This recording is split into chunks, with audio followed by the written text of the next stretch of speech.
जून आणि जुलैमध्ये El Nino नाही, तटस्थ अवस्था आहे. त्यामुळं पाऊस दोन्ही ठिकाणी पाऊस पडण्यास काही अडचण नाही आहे. पाऊस पडण्यास अडचण नाहीये. पाऊस होऊ शकतो. फर्स्ट पार्ट संपला म्हणजे तो 2 महिने खरीपासाठी संपले.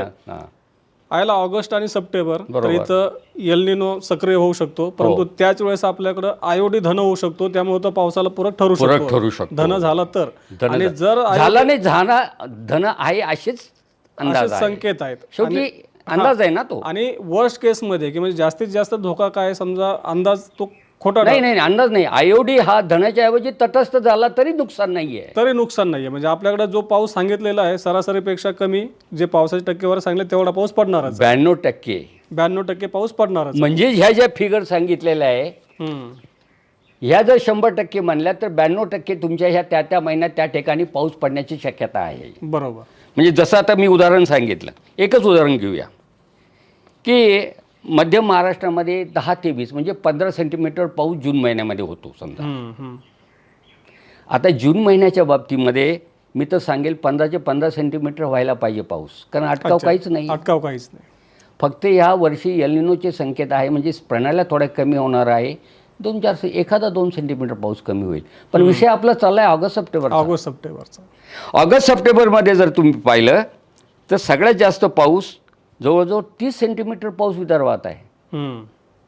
आणि विदर्भात पाऊस हा जर 100ला 30 म्हटला तर 92%ला किती पाऊस कमी होईल तो?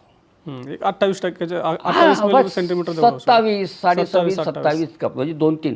पण हे 2-3 सेंटीमीटर विदर्भाच्या क्षेत्रफळ आधारित आहे. त्यामुळे त्याचं प्रमाण कमी दिसतं. म्हणजे एकाच वेळी पाऊस चालू झाला संपूर्ण विदर्भामध्ये कोणत्याही क्षेत्रामध्ये प्रत्येक इंच ठिकाणी पाऊस पडतोय, पण तो 3 सेंटीमीटर पाऊस कमी होणार आहे. म्हणजे तेवढं पाण्याची पातळी खाली होणार आहे, तेवढं नदी नाले धरणात पाणी कमी येणार आहे.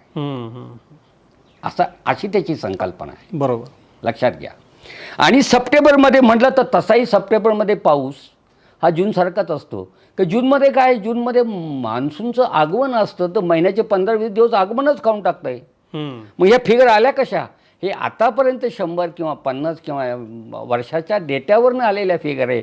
पूर्वी पावसाचे मान्सून चांगला होत होता त्याच्या फिगर्स आहेत. आणि जवळजवळ निम्मा जून निघून जातो तरी मान्सूनचं आगमन होत नाही आहे. बरोबर. कधी कधी जून महिन्यातही पूर्वमोसमी पाऊस गडगडाटी पाऊस होतो, त्याच्या आलेल्या फिगर आहेत. जून आणि सप्टेंबरमध्ये पावसाचं प्रमाण कमी आहे. जुलै सगळ्यात जास्त पाऊस आणि ऑगस्टमध्ये त्या खालोखाल पण जास्त पाऊस. अच्छा. आणि जुलैचा महिना एक तटस्थ अवस्थेत आहे. आणि ऑगस्टचा महिना हा काटश एल निनो पण आहे आणि धन आयोडी आहे.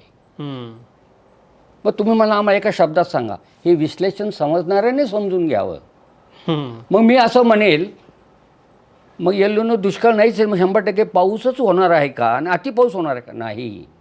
पाऊस हा सरासरीपेक्षा कमी हे ठाम आहे. बरोबर. पावसासंबंधी महाराष्ट्रासाठी संकल्पना स्पष्ट करता येईल.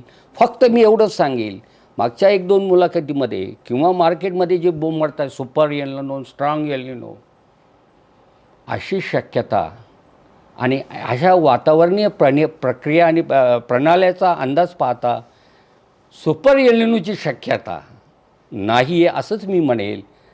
जरी महाराष्ट्रामध्ये सरासरीपेक्षा कमी पाऊस असला तरी पाऊस हा होणारच आहे.